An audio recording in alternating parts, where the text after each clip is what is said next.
Hi, Angela, can you hear us? We I can't hear. can. Oh, good. Shock of all shocks. Is We Su- don't have our. How are you? tech Is Susan on? No, just Angela so far. We're trying to figure out all the buttons without Dave's help. Is Jeremy gonna be on? Yeah. Oh, Hello? So I'll wait. Oh. There's Jeremy. And Jeremy, you can hear us? Yeah, I can hear you. Can you hear me? Yep. Perfect. We don't know what we're doing with all of this audio, video, Zoom thing, so Is this mic hot? bear with us. I'm not recording. Oh.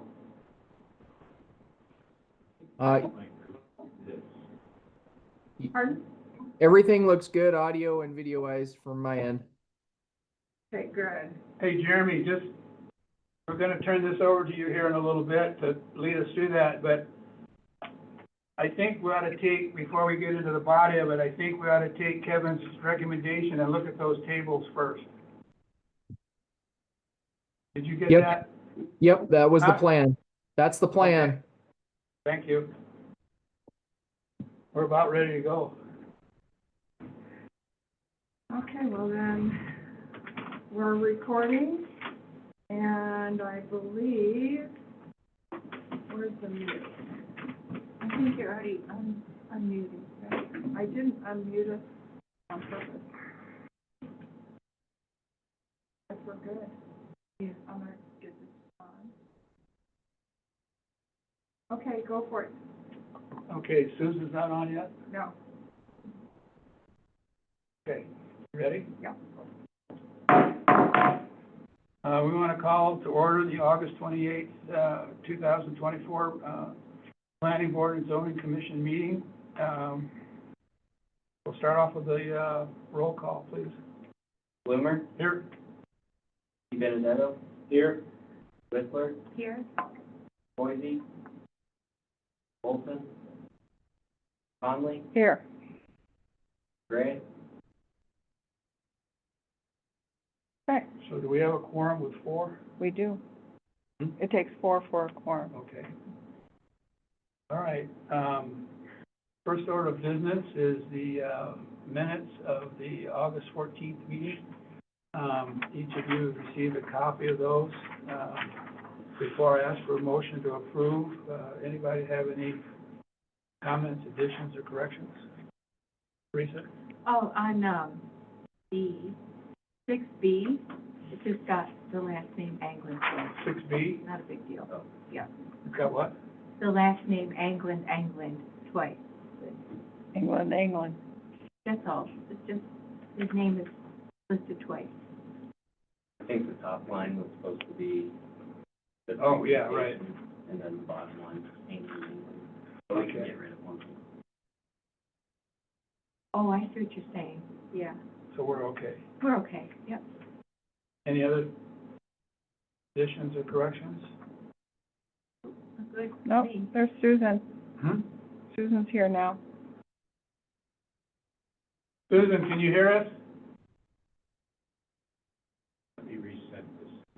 Okay.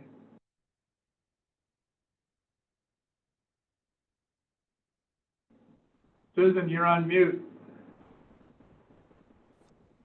I'm here. Okay. Thank Do you have you. any comments? Do you have any comments on the minutes? I didn't see any errors. Okay. Looking for a motion to approve? I move to approve the minutes as written. A second. All right, roll call, please. Gray, Conley, Yes. Olson, Boise, Yes. Yes. Whistler, Yes. Benedetto. Yes. Bloomer, Yes. All right, communications from the board. Urban renewal, Jeff? No updates there. Next meeting's gonna be in September. Okay. City council, Sandy? Resolution 3430, Community Development Department Fee Schedule. is going to be, up for, discussion and, actually, I think we're down to, maybe it's just discussion, anyway, at the next meeting. So it's got all of the fees. There is a task order out for the Brewery Hill Trail feasibility study. $19,000 for the study, $5,000 for the grant, if we can get it, and the donation's going to be coming from the trails and the HOAs. So that's a really good thing that we've been talking about forever. And there was a 5-acre parcel at the northeast end of the airport between the old road and the new road that was cut there that they're looking at for workforce housing, currently zoned C3 North, that we may be called upon to look at that zoning because they're talking about workforce housing, perhaps a 60-unit apartment building. It's not in the airport It's not. runway protection zone? It's not in the protection zone. Wow.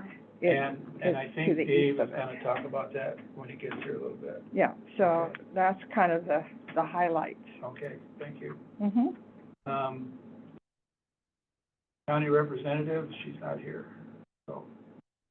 Okay, on to new business. We have a public hearing, a design review of a sign permit application for the internally illuminated sign on lots 1B and 1C of the Red Lodge North Annexation and Glacier Park Edition of Certificate of Survey number 1563, and it's located within the Commercial Entrance C3 North zoning district. Does any member of the planning board have any ex parte communication to disclose? No? Hearing none. Does any member feel that they should recuse themselves from participation in the hearing and decision on the matter before the board? No? No. Hey, Susan, you're on mute, so speak up if you need to. Okay, I have no ex parte communication. Okay. The authority of the planning board vote is needed for action for the standard review. Has the matter been properly noticed as required by Red Lodge zoning regulations? Yes. Yeah. Let the record indicate that the Red Lodge Planning Board has been called and qualified to hear the matter at hand, and that the matter is quasi-judicial in nature and has been properly noticed. Before I move on, you noted the presence of yourself and Jeremy, right? Yes. And our attendants, all right, good. Okay, Jeremy, are you gonna give us a report on the behalf of the city for the staff report? Sure. Yeah, so this is just the design review for the proposed internally illuminated sign within the C3N district. This is for Mead Lumber Company. And let's see, it's the proposal includes 26.7 square foot eternally illuminated building face mounted sign.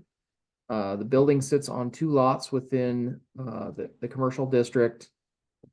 The 2022 zoning regulations allow 120 total square feet per lot or parcel, and a single sign to not exceed 40 square feet. Total existing signage on the 2 lots is 92.93 square feet.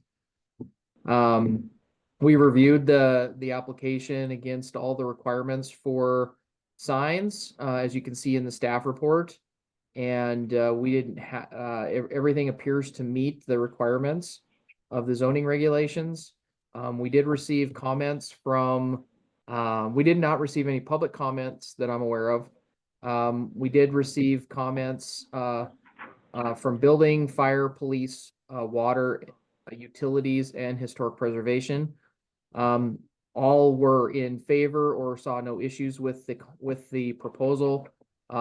Building division just noted that proper electrical permits, building permits, that sort of thing will need to be provided or applied for prior to installation.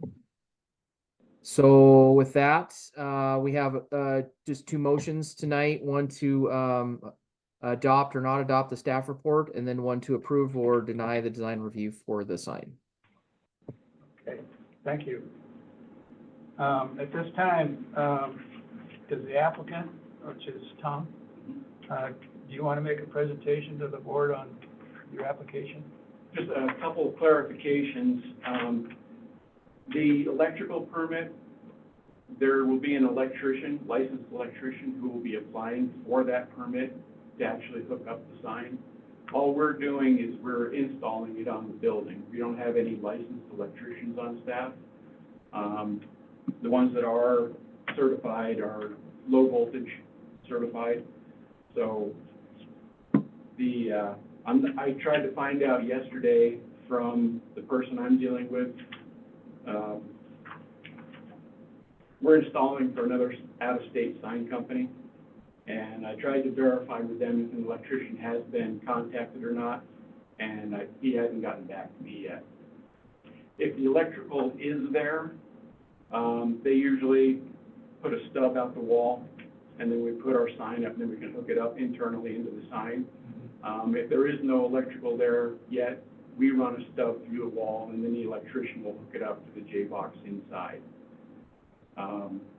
They're currently, the sign that's there is non-illuminated, so there was no existing electrical for the previous sign. Okay. So everything that's coming in will be new and have to be run by an electrician. Okay. Thanks. Anything else? Did anybody have any questions Well, or concerns? towards the end, after we've gone Okay. through it, then we'll, maybe after we've heard everybody, we'll maybe have some questions. Can I ask a question? Sure. Just for some clarification. On one of the conditions of approval, it mentioned that the sign illumination shall be dimmed or extinguished completely at business closing. Is there guidelines? Is it an or is it one or the other?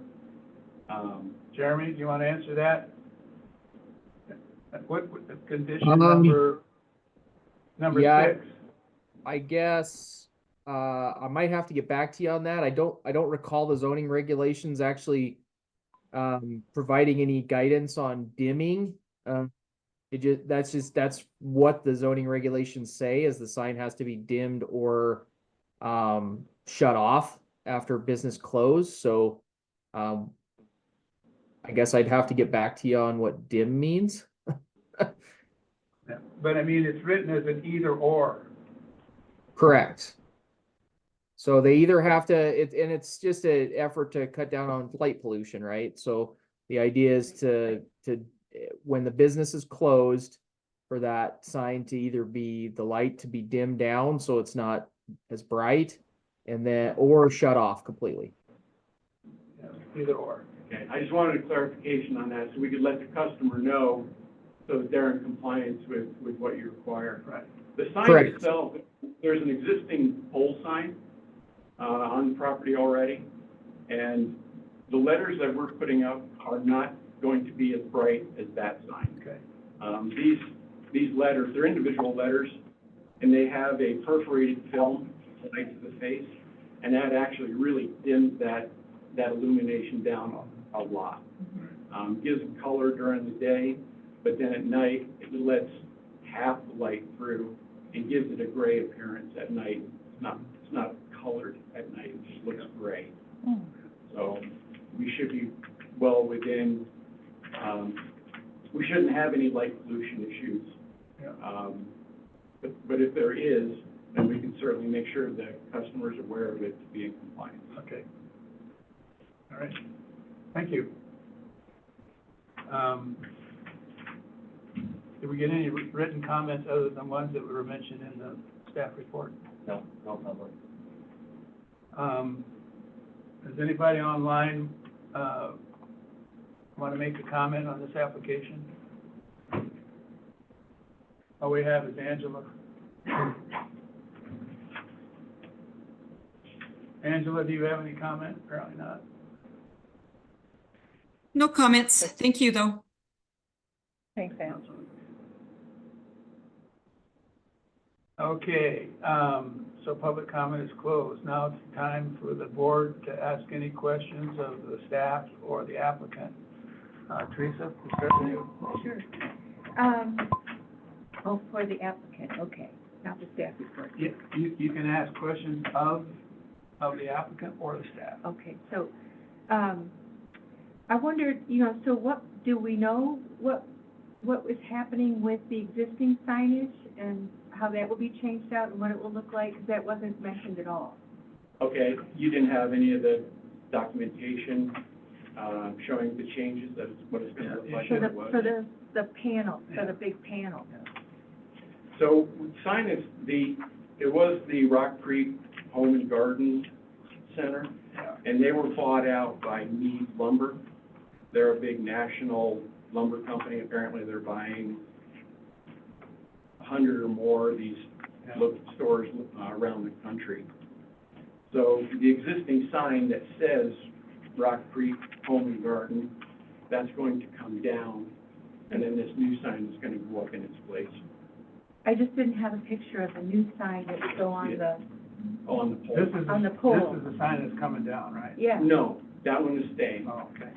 So you don't want to still call it Rock Creek Lumber on that sign? The only, what's changing on that is, just the faces. It's just a face change. There's no structural change or electrical change to that existing sign. My question is more about what will happen to the lighting on that sign. It will not change. But will it be a white light panel in the background, or will it be, It'll be just like what's there, except instead of saying that, it says Mead Lumber. so it's going to be a lot of white? It is a white background, yes, All right, and it's on two sides, correct. and it's going to be, do we know what it wasn't mentioned at all how bright that would be, or if that would be extinguished after dark? That So don't can have the- can I clarify something, please? Sure, So- Jeremy, go ahead. So the design review is just for the new sign on the building. The changing of the faces of the existing freestanding sign is a maintenance activity and is not under design review for the planning board.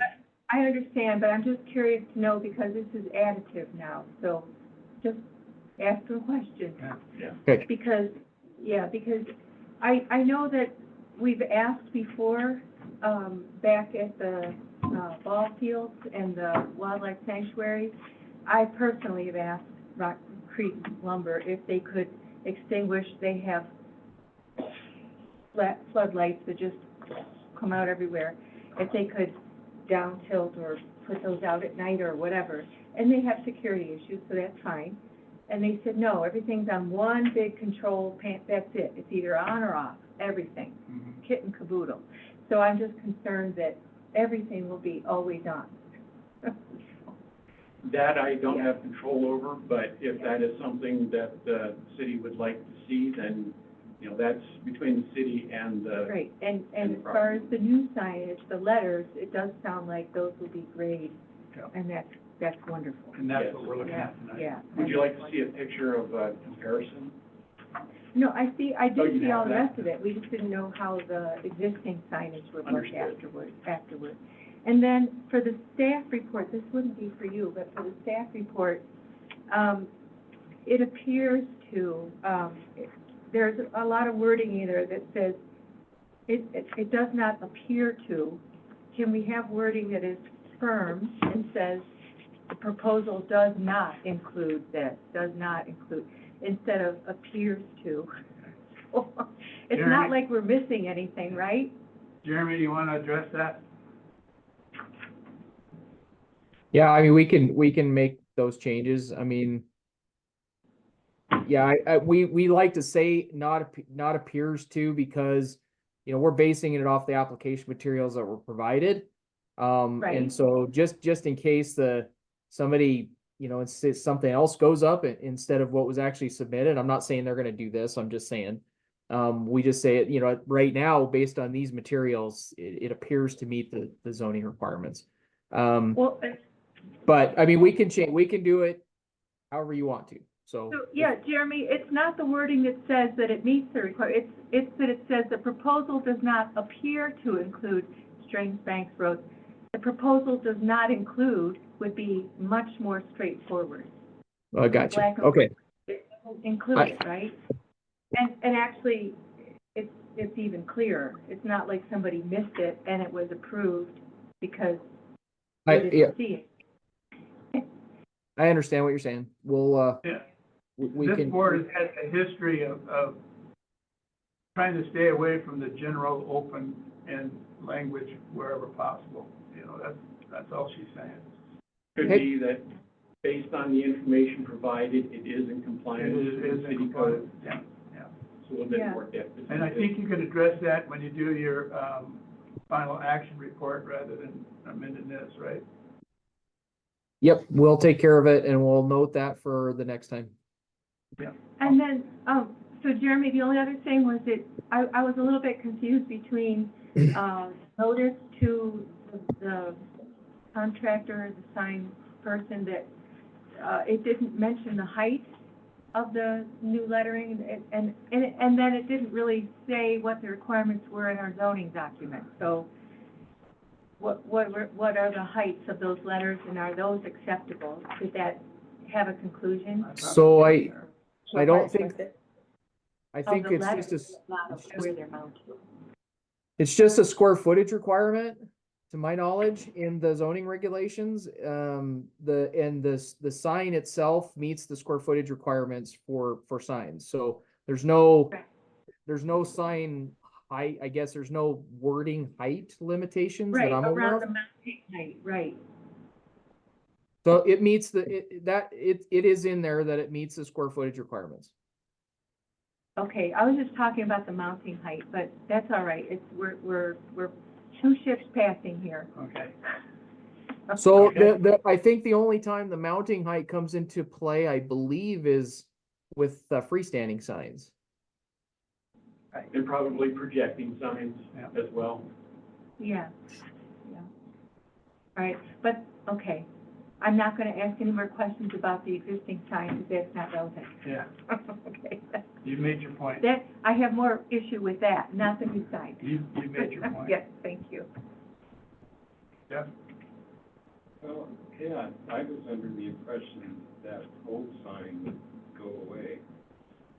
But The building sign is, what's that? just the building sign that's going Yeah, in well, I that place. understand that, but the pedestal sign or and I guess I don't understand. I thought we had changed our zoning. They didn't adopt it. And even if it was, I think it would be grandfathered in, because we're not changing anything. It's a maintenance, issue. So unless there was something that said that signs are, you know, anything is no longer grandfathered in, then I don't think that would apply. Well, if you're changing the wording, how does that grandfather apply? And to me, you're changing the sign wording. Well, the zoning regulations specifically say if you're changing the face, just changing the sign faces, that's a maintenance activity. It's not, and does not require a permit. Council didn't adopt our updates. Yeah, well, I remember the discussion where we were trying to get away from the white background. Yeah. And just illuminate the letters. But Other cities have done that. I think you're getting the message, you know, about the white. Oh, Yeah. But I mean, it's not part of this particular thing, but right, it is a concern of this planning board, the brightness. right. If that's something that you'd like to change in the code, we can certainly in the future address that. Because we do that for Bozeman. Yeah. Bozeman, doesn't want white backgrounds because they're bright. And we had gone through the outside advertising amendment, and we put it before council, and it's still out there in space someplace, so we're still in with our current, lighting, so. Jeff? what about voluntarily changing that background? If we were the selling company, if Sign Products had sold them the sign, then I would say, yes, we could probably go back to them and say, you're in compliance, but the city has requested make these changes. But we don't have that relationship with the customer directly. That's done by Tri-City Signs out of Nebraska. And they have corporate logos and colors that they have to abide by. But there are, I mean, other cities have codes that they can make those changes. Yeah, it just seems unfortunate they don't have that. Well, I think they've gotten the message, and so maybe in your discussion, you can say it was a concern of members of the planning board. I'll bring it to their attention, and then for my own personal reference, when we sell a sign Yeah, in Red Lodge, I will make sure that comes to light in our designing stage when we do that. thanks, appreciate it. The only other question I had was just clarification, and I think you answered it, was the lighting on the letters that go on the building is just gonna be lit, and then you've got a vinyl cover over those that minimize. Right. Can I approach and just kind of show you? Sure.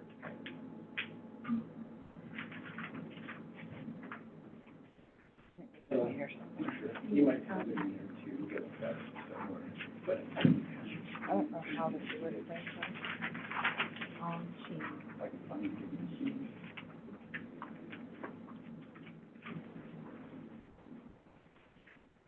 There we go. So these were two examples that I tried to use to show the difference. So this is a white face, and this is the same white face, but with that perforated film on it. So during the Can you day. show it up so the rest of us can see it? Yeah. Yeah. Here. So during the day, a white face letter is white. This one's going to appear black, and then there's some red on the other letters. But then when it's illuminated at night, Yeah. you know, the A is quite a bit Yeah. brighter. Yeah. Yeah, And then this is lit up with that perforated Yeah. film. right. So it's at least 50% less Right. bright Right. than the original, Yeah, or than it would be otherwise. okay, thank you. Thanks. That's all I did Sandy? have for questions.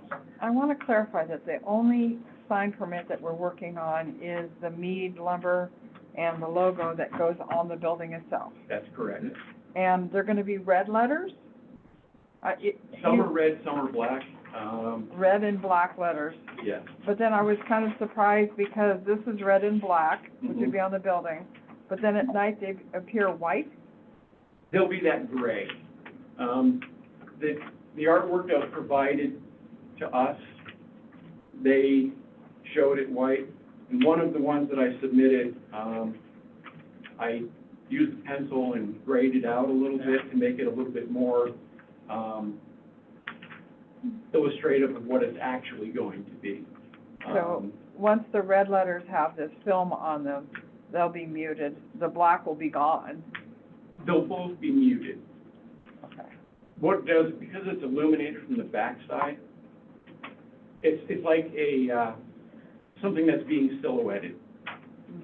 During the day, it could be yellow, red, whatever it is, but when it's silhouetted at night, the light comes from the back and everything appears black or dark. So the actual, because the colors are on the face of the sign, the illumination's coming from the back, and it's not translucent to where it lets that light through the color. Where it hits that perforated film, no light goes out through there. The only part that is illuminated is the white dots that's left over. Okay. The flip side. Yeah, that was my only, I just wanted to make sure that we're only talking about the one. Yes, the Or rest of the letters couple- on the building, as far as I'm concerned, or as far as I know, are remaining. They may change those, but they're non-illuminated. You mean the rest of the Yeah, the ones that say garden center or lumber or whatever? that. Hardware and rental. Yeah, those aren't illuminated, so Correct. lumber and garden center, hardware and something else. Rental. Well, I think that's the only questions that I had, is I wanted to make sure that that's what we're talking about. Okay, my only clarification was, and maybe I misread this thing here that showed these letter heights is 16.5 feet. Is that correct? 16.5 inches. Oh, 16.5 inches. Okay, I misread it. So that's an earlier question, that's gonna be the height of the letters? On the new sign? Yeah. No. The new sign, the measurements are on This page, the drawing for that. 23 inches. I know you meet the square footage, I was just Yeah, curious about that. the measurements are on there, let me just, Yeah, a lot of pages. I thought I highlighted it, but So- Mead is 23 inches tall and lumber is 10. yeah, okay. And the logo is Yeah. 3 feet tall. Yeah, okay. Okay. Okay, any other questions, of the applicant or the staff from the board? No.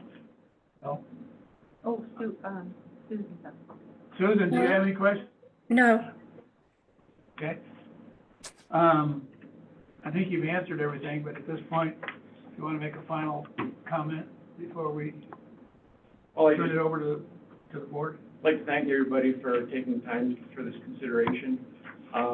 Just know that if it becomes an issue as far as lighting at night, if the city requires them to dim, well, it's not dimmable, but to turn those off, which I think that was already asked and answered by them before.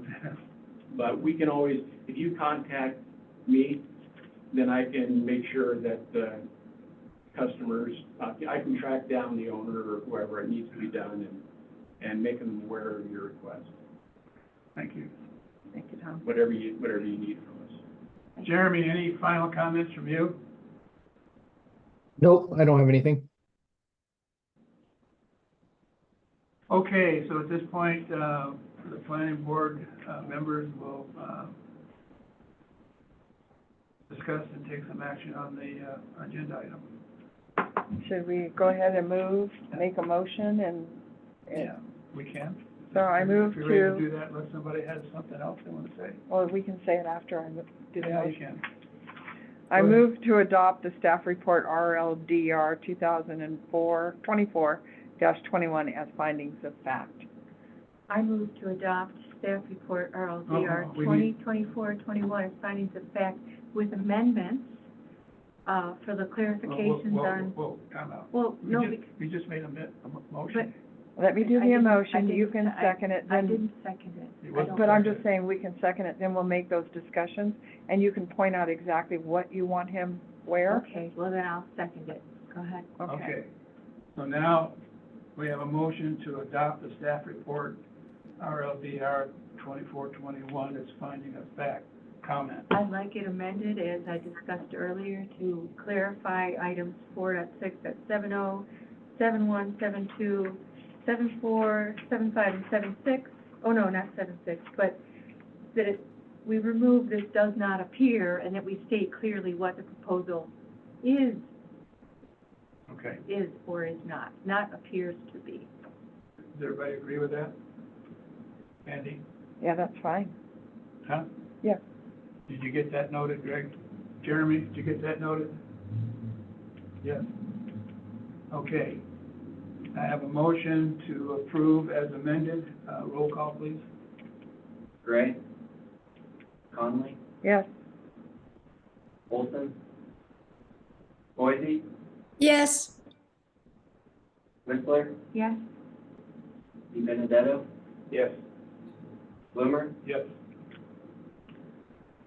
I move to approve the design review permit, DR 2024-21, for an internally illuminated sign on lots 1B and 1C of the Red Lodge North annexation and Glacier Park addition of Certificate of Survey number 1563, located in Section 22, Township 7 South, Range 20 East, PMM, subject to the 6 conditions as listed.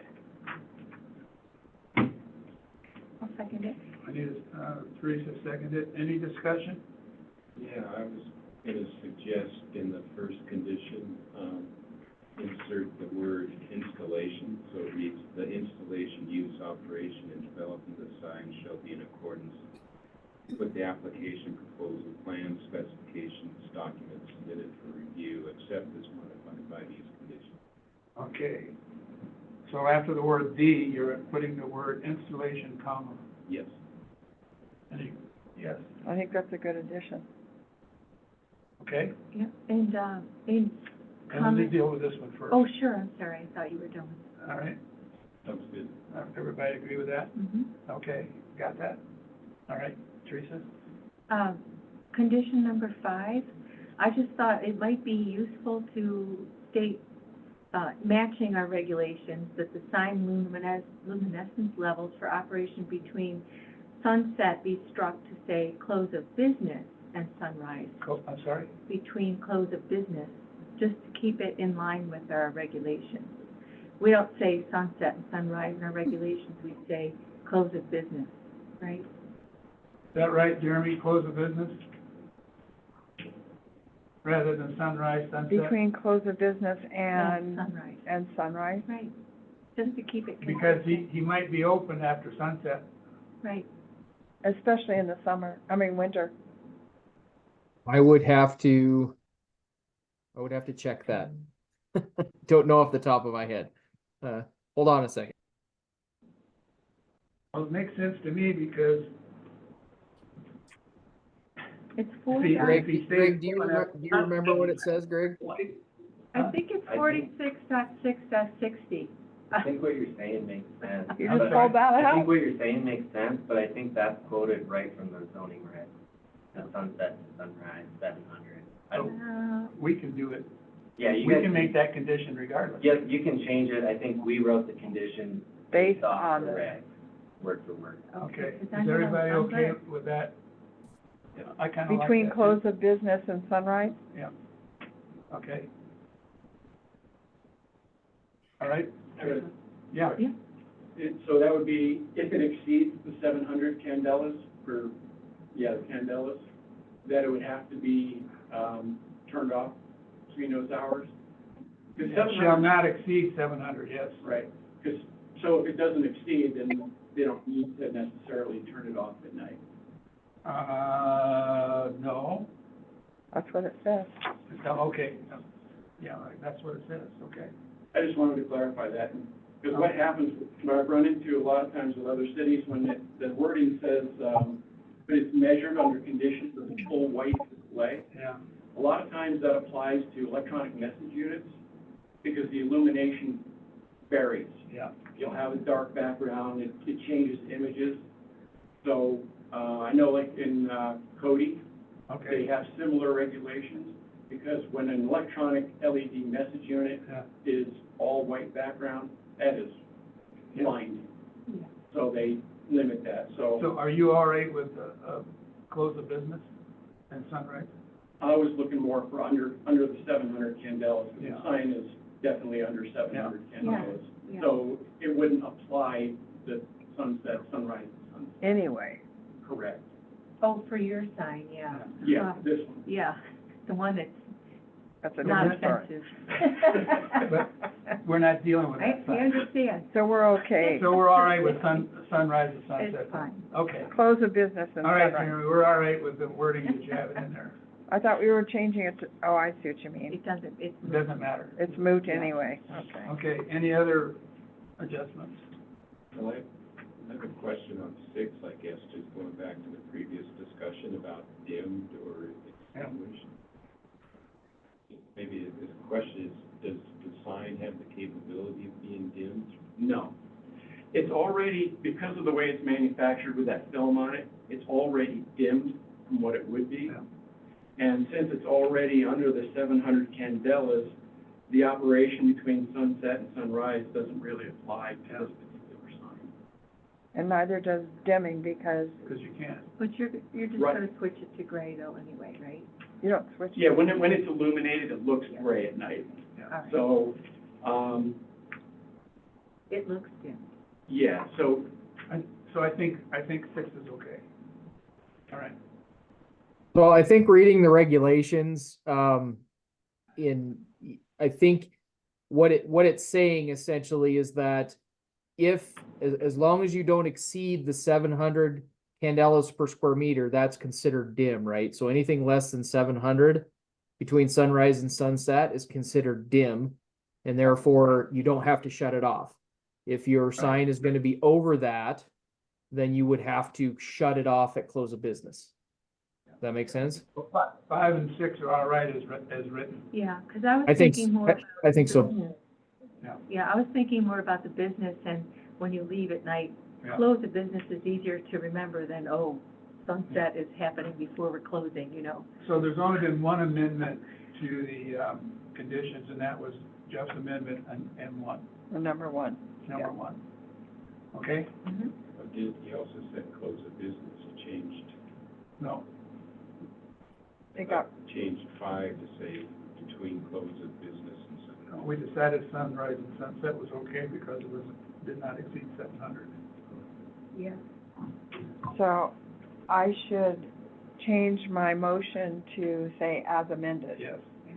So I would, Can we do that? And you'll second that? I'll second it. okay, as amended. Okay? I think I took Robert's rules and gave it a little twist. but It's, that's it's okay. just a tweak. Yeah. You got it, Greg? Yeah. All right. I need a roll call. Gray, Conley, Yes. Olson, Boise, Yes. Whistler, Yes. Detto, Yes. Bloomer. Yes. Okay, I think the procedure now is you'll get a document from Jeremy and Greg that kind of summarizes this approval. And I forget what was the acronym for that document? It was a final Finding or. finding report. What is the acronym of that? We'll, on these types of things, we will just issue a zoning permit letter, and we'll just include the amended staff report. All right. So, And, yeah, okay. All right, so I think we're good to go. Okay. All right. Thank you, Tom. Thank you very much. I'll give this back to you. All right. Okay. Have a good evening. You The too. next item of business was Dave, but he's not here, so we will move forward. Is it Greg or Jeremy going to give us a little summary of where we are on the downtime master plan? I can give an update on that. All right. So Great West put together the advertisement, public notice. I think Al and Jeff have reviewed I it, think I circulated that. and Al circulated it. If you didn't get it, I can resend it. And I think we're gonna advertise it early September, and then once again right before the meeting. And, yeah, they've got it. And you're doing Carbon County News plus the other social media. Yeah, Carbon County News, Red Lodge Buzz, Chamber, there was one more. Facebook, Yeah, yeah, and on the website probably to the too. website. And my only question was in the last paragraph there, any questions, contact, is that correct? Contact Kevin and or you? Yeah, I think, I just said great, Red Lodge, and that's Chad at 446-1606. I'm wondering, rather than put Chad in there, should that be you? On the last, any questions, comments concerning regarding the meeting, please contact. yeah, I think I'll know enough about it to, So it should be you and or Kevin. yeah, and we'll just want to double check with Great West if they want Kevin doing it, because I don't think Kevin's working on that document. Okay. So we might want Chad Might be or Chad. Jim Jarvis. But our representative is gonna be either you or City- Jeremy, so Yeah. it's you. Yeah, that would be me. I just think it ought to be you or Jeremy rather than Chad. No, or rather than, Brian, I mean, Yeah, yeah, that would make sense. you agree? Yes? Okay. Yeah. All right, and then you all, and you all got the letter, from Chad that showed what the various groups were, breakdowns were, who was coming? I don't know. Is that an old, I Huh? might have missed is it. that old? I think This was written in June. Okay, yeah, June. And we're gonna have it on September 19th. Right. yeah. And the times were from 9 to 11, 2 to 4, 6 to 8. Maria's already told me she can't make it. We have, That's a long day. that's all, yeah. I would hope that if we're not all, at all of them, that representative of the planning board will be at least at each one. And we can figure that out, huh? Yeah, somewhere in between there. I know I have a kids group I have to, Yeah, but I mean, yeah. as long as at least one or two members of the planning board is at each of those, I think we're good. Do you agree with that, Jeff, rather than doing the marathon? Jeremy, are you okay? Do you think that's okay? That we don't all have to be at all the sessions, that just some of us there? Because I think it's you and Chad are driving this train that day, right? I am not aware of me being there for this. This is Great West's show, so I think it's Kevin and Chad. We're just, Okay, I stand corrected. Will you be there? I can be, I need to check with Dave. I'll be here that afternoon for a FEMA site visit. Well, you're right. Great West is driving this train, and I told Greg he has the whip to make sure that they keep moving in the right direction. Okay? I mean, Alright. and I can certainly be there. I can certainly be there if the city wants me to be there. There just hasn't been any discussions on me being there, so Yeah. that's all. My only issue is you are our city planner, and this is a downtown business plan. But I understand the logistics and the costs and all that stuff, but I think as we get into September, between Dave and you and Greg and the planning board, we ought to decide who's there, because you are our planning consultants. Great West is, we've hired them to do this, but you guys are driving the train.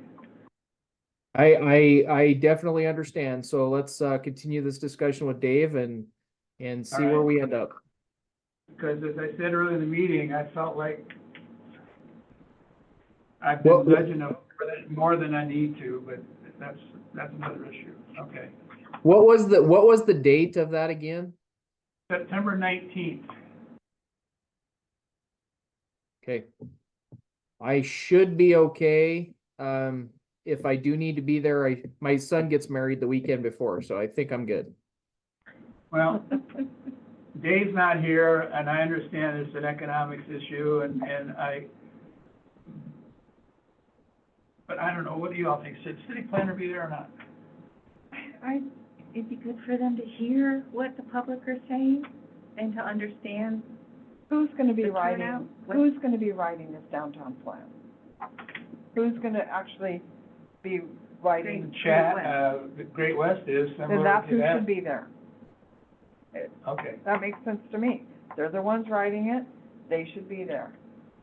all right. I guess I would add to that. Craig and Jeremy are planners. Yeah. Kind of tearing off what Teresa was saying is, it would be good for them to hear what the community is saying, because you're gonna be in the role of implementing it, and having a better idea of what the discussions and the conversations are. Not everything gets written down black and white, but you get a sense of where the community's coming. Exactly. And how it's gonna relate to our growth policy as And how well. it's gonna relate to the Yeah. health policy. And like I said, I'm coming up that day anyways for floodplain related stuff, so it's not a big deal to come up first thing But- in the morning. Again, it just seems like I keep revisiting this, but to me, they're writing it, but we, the city of Red Lodge, our city planners and this planning board are gonna review it to make sure it makes sense, it fits Mhm. into growth policies and whatever. So at some point, you and Jeremy are gonna get your hands on this thing. Yeah. At some point. So the question is sooner rather than later. Yep, and like I said, I'm good. I'm good either way. I think we just need to have a discussion with Dave and Okay? make sure that it's in the budget and all that good stuff. So I don't want to Okay. I don't want to assume that that he wants me to make the trip. So Yeah, all right. Okay. Are we good, Greg? Jeremy, we good on that? Susan, Yep. you okay on it? Yes. All right, Now, yeah. I just had a comment, you know, we've listed all the primary contacts, but it dawned on me that the boards that, I'm just kind of wondering, are the board informed of what we're doing relative to the growth policy and the downtown master plan? Is the Parks and Trails Board, the Sustainability Board? Beartooth Trail, yeah. I mean, and the Urban Renewal Agency, all those are city entities, but I just wonder if they're even aware that we're doing a downtown master plan and reviewing our growth policy. And I think they should have some input, especially in the growth policy, on those relevant sections. I think you're absolutely right. Greg, what do you think when we, or Jeremy, your input too? I think Jeff is right that, do we send their leadership a notice of this? And I imagine they could either fall under tourism or certainly under community focus, Or they could come to any of the, or they could come to any of them. Yeah, I guess my understanding is Chad Hansen, he'll send it to whoever, like, he's got a working list. Yeah. So if there's more groups or councils that you guys want to be there, I think he'll actively give them the press release. We've given him a lot of this list, but I think we ought to reinforce it. So, do you want to come up with a list, or? Yeah, I could do that. It just dawned on me the other day. And we'll send it to him. Send them an invitation. Yeah, make it in the form of invitation, but Chad's gonna send that out. Yep, Chad. And you'll make sure he does, Yep, I can follow up with you. okay? great, thank you. All right? Good point. well, and I'll also point out that as far as like the growth policy, I know both documents are kind of being worked on in parallel. But both of them have to go through a public review process after the planning board's done reviewing these documents. And so I think that's another opportunity to, send out communications to those groups and say, hey, the document is now out for public comment. Please review the document and provide comment, right? Because that's also very important, because now they actually see the entire document and can provide comment rather than just providing, at this stage, they're just providing input into what to put into the document, right? That'll be the opportunity for the public and those groups to actually comment on the document. If that makes sense. Yeah, I agree with that, but do you also agree that we ought to at least invite them to the forum? Yes, both. I think you should do them both, yes. I think, for no other reason, just as a courtesy, that they can choose to come or not. Yeah. I Okay. agree. All right, Jeremy, at this point, I think I'm gonna turn it over to you to lead us through. We all have the, Microsoft, Word document that they sent us, and, we have the letter, from Kevin, particularly his last paragraph suggestion where we should start, so I'm gonna turn it over to you to lead us through this. Okay, I was gonna try to share the Word document, but it's not saying I can't share, so But I it's think saying we all share. have- Going to see if he can make it work. So just Right now. to get, oh, okay, You have to make him a co-host. Yeah, I just did. Okay, now I think I got it. All right, that should be up on the screen now. Can you enlarge it?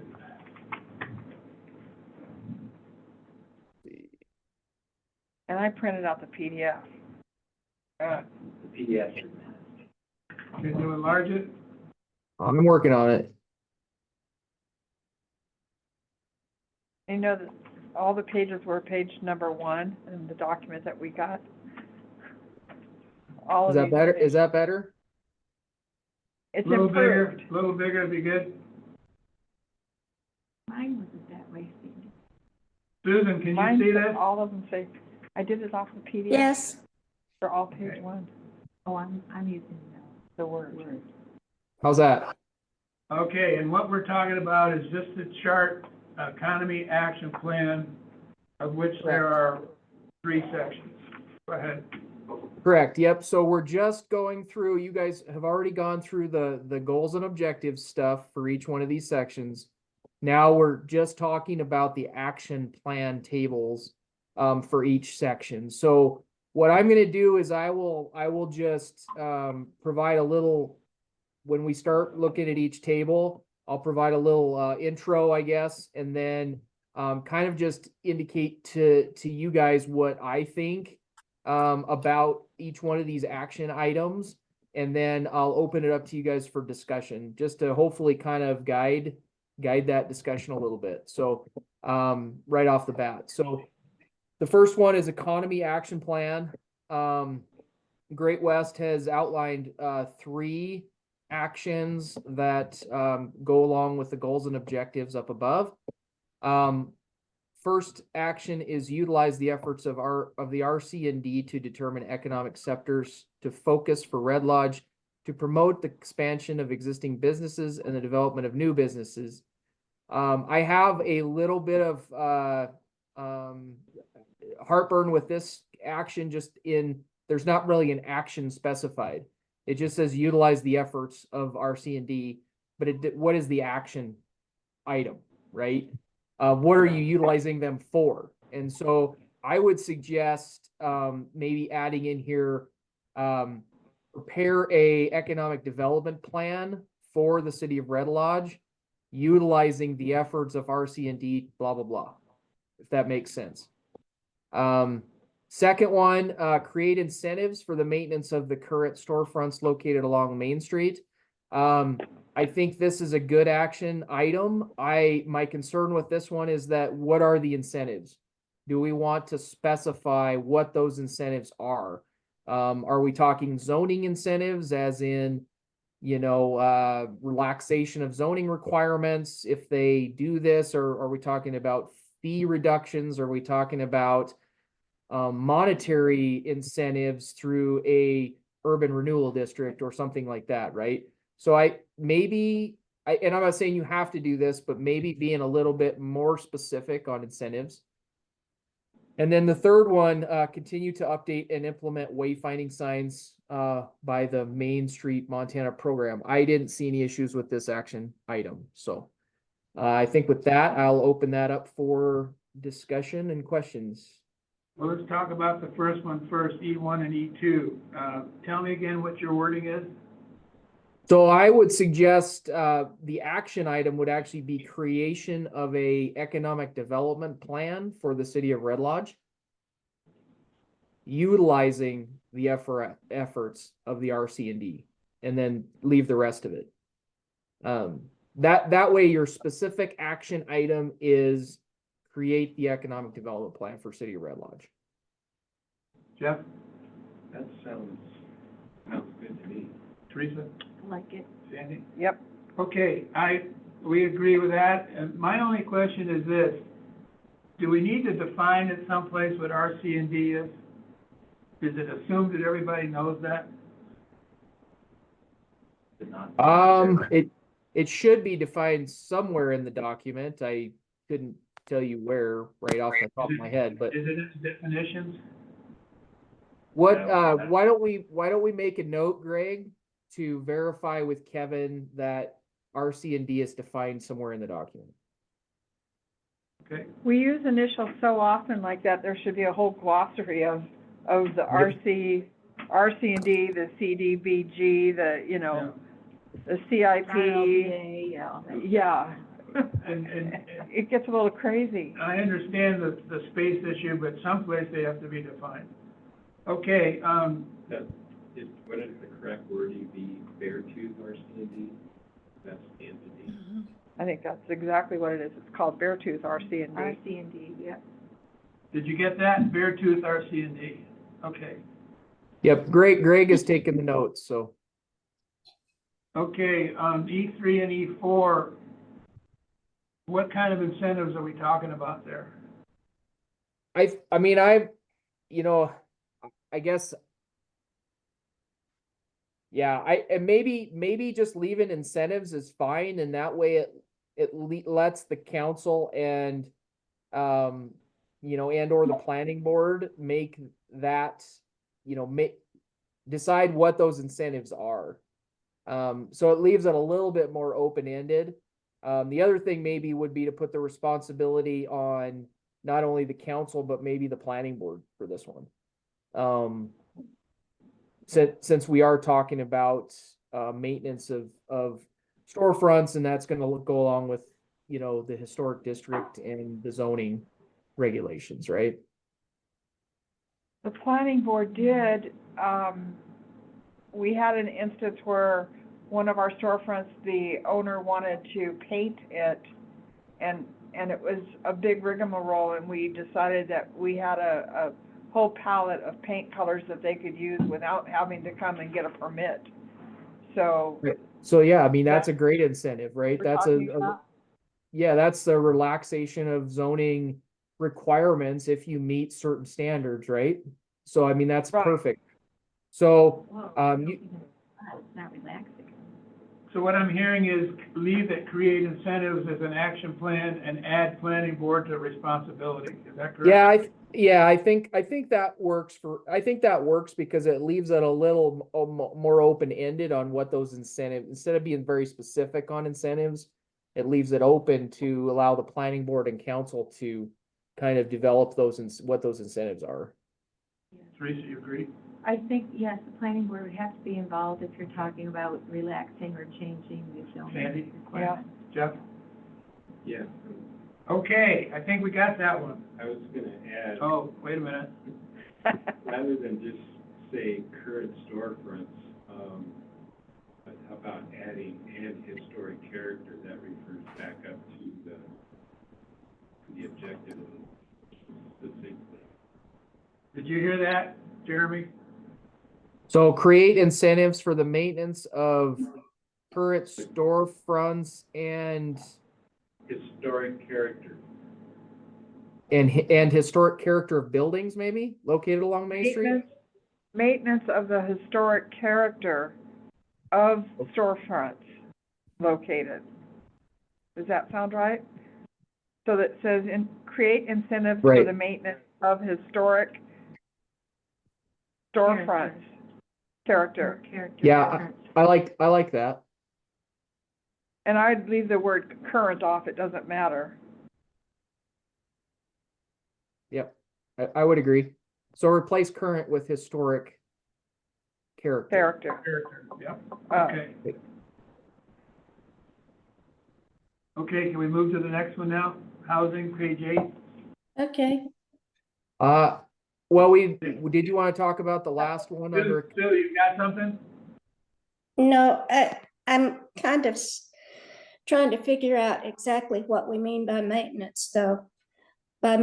You put in the part about the vision, what does it look like?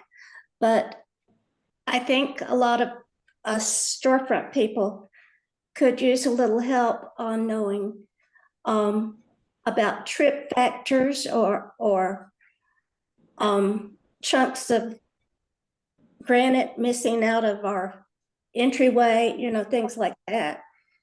If we had somehow or another a committee or a particular group that was actually looking at those things to tell us about it. I mean, heck, we come in the back door, there's a lot of stuff we don't know about front. But So- if we knew other people were talking about it, there, we could do something about it. So that, so maintenance should be defined in the zoning. So, not necessarily in the growth policy. So maintenance activities, that should be defined in the zoning. So I think that would be part of this action item, is creating incentives for maintenance, and that in under that, you would define what maintenance means, right? Is that just painting it? Is that just, is that, replacing windows to, historic character? You know what I mean? Those kind of things. Like we would have to define that in that incentive in the zoning ordinance. Well, if we do that, and I think that's a good idea, if we do that, having a reference there to where in the zoning to look for that, even if it's in parentheses. And I think it's general enough that the planning board has a responsibility, we get a chance to take a look at it, so we're good. Okay, And then the last one, I would recommend adding planning board to that last one as well, because I think the planning board probably has some input into wayfinding signs. Okay, We didn't last time. I mean, you don't have Okay. to. If you want to, I guess. can we move now or no? I was just gonna comment that I'm assuming that some of what Sue was talking about in terms of direction and ideas for what that means to the relative historic structures would be in the downtown master plan. At least it was in the previous. We hope, yeah. Right. So I think at some point that the master plan, downtown master plan, is gonna probably come into play under this particular, or somewhere in this growth policy as well, at least as a reference to it. Well, and what we may do for this action item is once we have the downtown master plan draft, what you might do is come back to this action item and maybe add in here, in accordance with the downtown master plan, or, some kind of language that, like you said, ties it to that, to the plan. Yeah, sounds good. Okay. Okay, going once, twice, moving on to the housing action plan, page 8. Okay, so these are action items for the housing goals and objectives. So we have first, create a city housing task force / authority. 2, review the zoning code to identify how to promote second-story residential uses along Main Street. 3rd, facilitate the use of funding sources such as CDBG, Housing Stabilization and Brownsfields program to renovate or remove dilapidated structures and to conduct site assessments for redevelopment of vacant lots or abandoned structures, and then review the municipal code to identify if the code can be updated to encourage redevelopment of properties. So looking through these action items, I didn't really see any issues with them. I think all of them have a specific action for specific groups. The 3rd one, I'm not really sure I like the language facilitate the use of funding. I think it would be better to say something like, what would I want to put there? Identify and apply for funding sources such as, right? That way, I'm not really sure what facilitate the use of means. I would personally rather see it say, identify and apply for, or something like that. I was just gonna say, scratch facilitate and just, Identify and use, apply for funding sources. identify funding sources. And apply for, yeah. Yeah, identify and apply, I like what you did there. Okay. Jeff? Yeah. Teresa? Okay, identify and apply for funding sources such as, and again, CDBG will be in definition. I have a question on the create a city housing task force / authority. The Red Lodge Area Community Foundation has a workforce housing task force already. it's not an entity that can be controlled by the city council, and actually, they have applied for a CDBG grant. The city council had to approve it because it's gonna be run through the city, but the Red Lodge Area Community Foundation is the one who's gonna be managing that. Is that correct, Angela? They're not attached. That is correct. So, you are the city is the recipient and the foundation is a subrecipient. Yes. So I'm thinking under So- responsibility. Well, so this is specific actions for the city. So this is not other groups Right. outside of the city. And so this, Right. this action item would be like the city to create an actual housing task force of city, like, council members, planning board members, right? That, or a housing authority, right? A lot of the bigger cities have, housing authorities or housing, sections that deal with housing on a regular basis. And so I think that's what this is it. That way, then the city then that task force or authority would then work with the community foundation or other groups in the city, right, on these projects. Policy. Well, above you've got Chamber of Commerce as some of the responsibility, and they're not anything connected to the city. That's why I was going for the foundation. Since the Chamber of Yeah, Commerce. we could add that. We could add the Red Lodge Community Foundation into responsibilities. I don't think it hurts. I don't think it hurts for the city council to work with those folks that are already working on this issue, so. I think that's a good Yeah. idea. So let's add foundation to responsibility on number one. on number one. Sandy, Yes, can I say Angela. something? Okay. Is it okay if I say something? Sure. Okay, so, I think as far as a responsibility, if that couldn't be the city council, and the Red Lodge Area Community Foundation, I mean, we have been working, with the RCDI grant to, research the opportunity or the feasibility for a housing authority, port authority, something like that. So we have been, dabbling in that. But anyway, yeah. Yeah, that's a good comment, and I think the "and" is implied and not written in here, for sure. Yeah, We'll just do a it'll be Yeah. both, Angela. It'll say city council, comma, Red Lodge Community Foundation. Okay. Thank you. Thank you. Any other comments? That's with, creating a housing task. Yeah, right. Authority. Okay, yeah, I'm okay.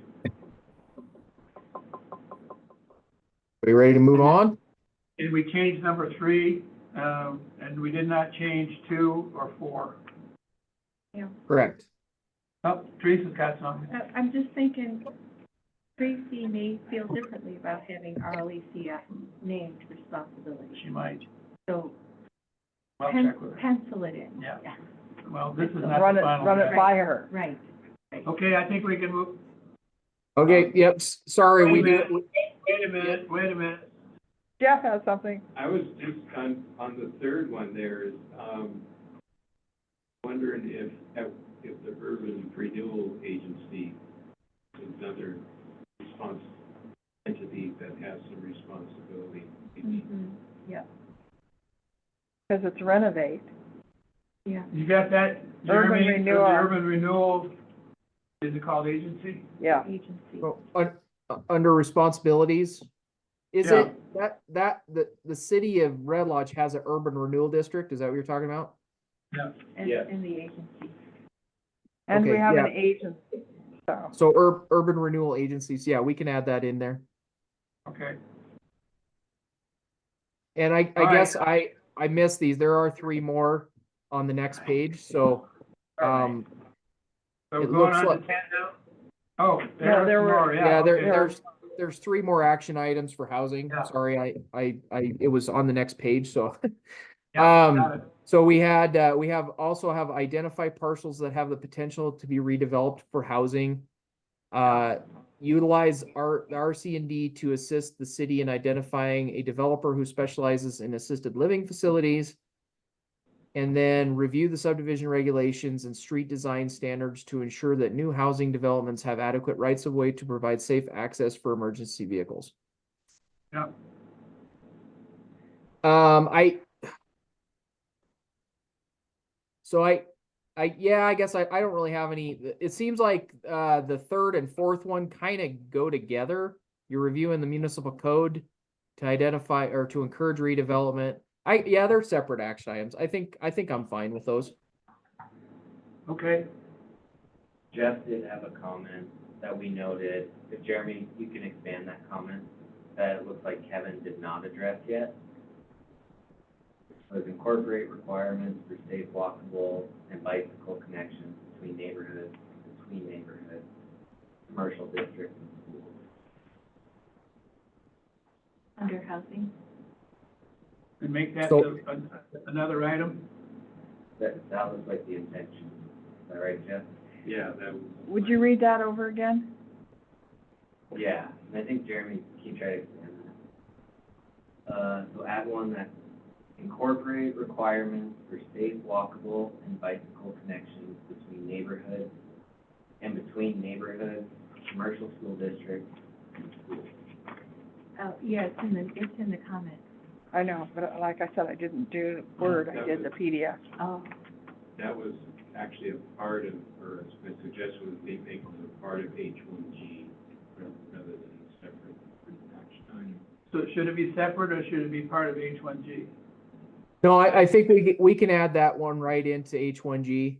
So I think we can just say, just tack it on to, after, safe access for emergency vehicles. We can just say, and also provide for, requirements for walkable and bicycle connections between neighborhoods and commercial districts and schools. Okay, And I guess I had and between neighborhoods twice. Yeah. We only need to say it once. yeah. I think, so you're gonna add it as H1G and not a separate one? Correct. Yeah, we'll just add it on to the end of H1G. Okay, very good. Okay, now, Greg, you have that noted, right? Yes. Teresa, while we're on H1G, so review the subdivision regulations and street design standards to ensure that, and then it says new housing developments, but there are subdivisions that aren't housing developments, right? And have adequate rights of way. So, maybe it's just so that subdivisions have adequate rights of ways, without just saying new housing development. I would agree with, Well, that's what I mean. You could have a subdivision someday that is not just a new housing development. You might have one that's commercial. You have a mixed use. Right. what do you think, Jeremy? Just take out the word housing. I would agree with that. I would just take housing out. I would just say ensure that new developments have adequate rights of way. Yeah. I would also actually, while we're on it, I would just say, instead of just saying adequate rights of way, I would say have adequate rights of way and street design to provide safe access for emergency vehicles. Because I like rights of that. way just is your width of the right of way, right? It doesn't talk, that's not your actual street design width. Yeah, that's good. I like that. We good? Yeah. Good? Good? All right, we're making some Okay. progress here.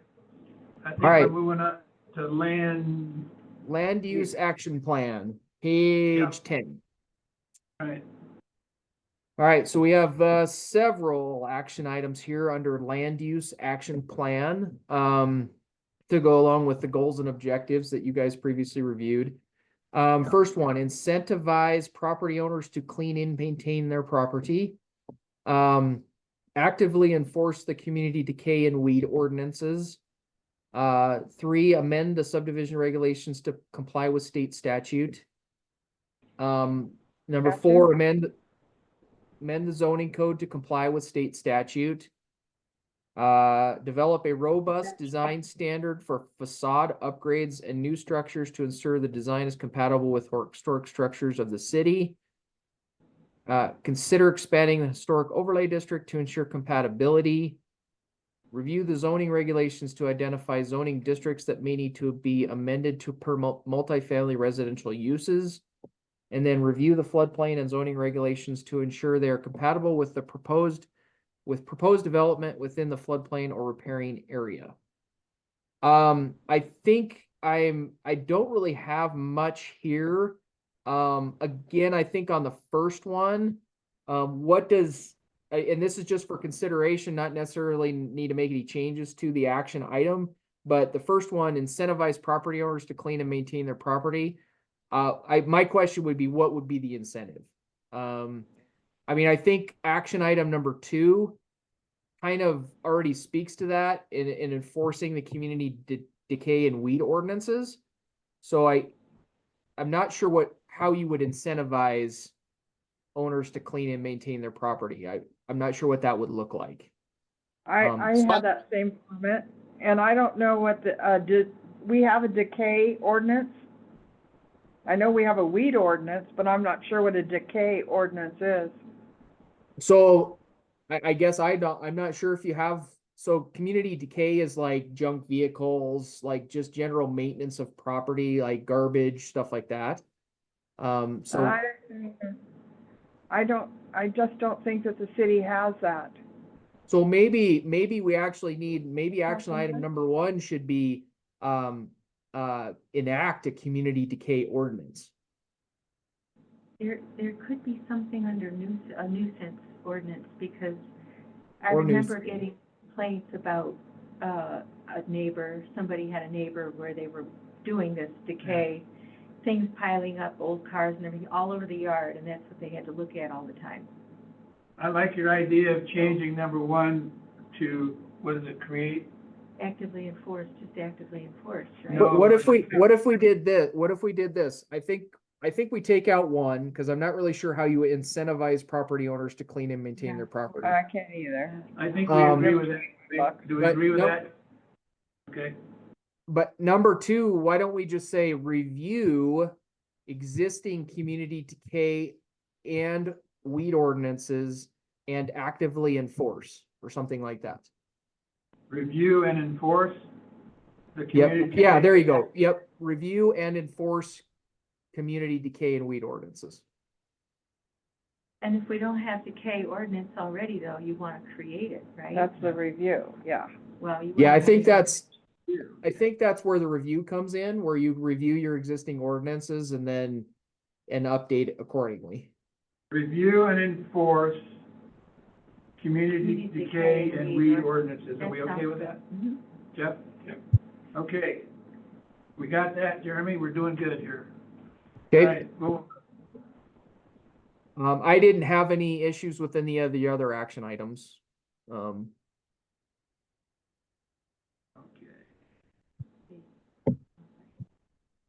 I didn't either. Anybody else?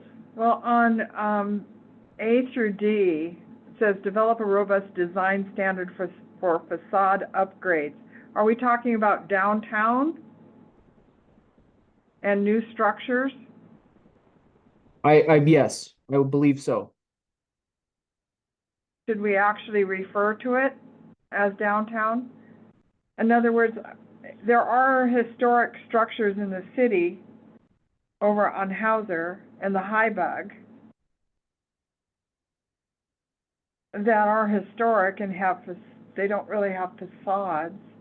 And the way, I think that somehow it needs to refer to the downtown. That's what I question too. Are we talking about downtown? Because if you're putting up a new house, are you talking about that too? Yeah, So I would say Wow. develop a robust design standard within the historic overlay district for facade upgrades and new structures to ensure blah, blah, blah. I like that. Yeah. okay. Jeff? Yeah, I like that too, but Sandy kind of raised another question. We do have other historic areas in town, although I don't think we would would interject on No, the facade, but, isn't that HOA issue?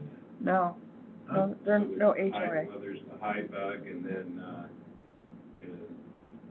think the Regis is gonna be a historic structure, and that's not in the central business district. So there are places in Spots.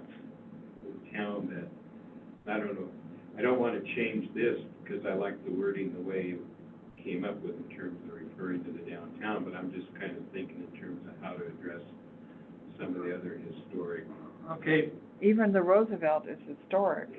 Yeah. Jeremy, Greg, Yeah, and I can you guess. give me the wording on that again? Sure. So, Robust design standard within the historic overlay district for facade upgrades and everything else. Okay.